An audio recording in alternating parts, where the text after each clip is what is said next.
منتخبنا الوطني اللاعب مهند علي ميمي.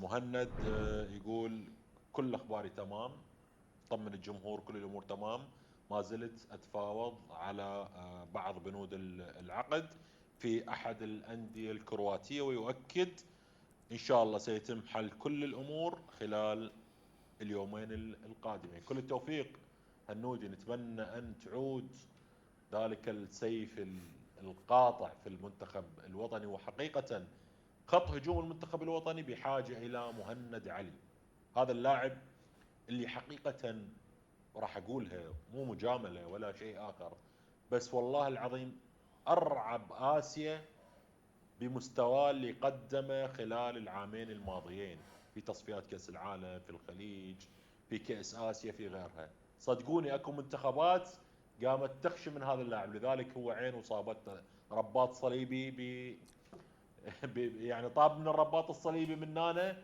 شفى من العمليه ورجع لعب مباراتين وعاد للرباط الصليبي. فانا اقولها مهند انت بطل، سبع نعتمد عليك. مثل هاي الخطوة انت تروح لاوروبا، حتى وان هسه انا ما سألته بهذا الموضوع، حتى وان كان الموضوع اختبار مع احد الاندية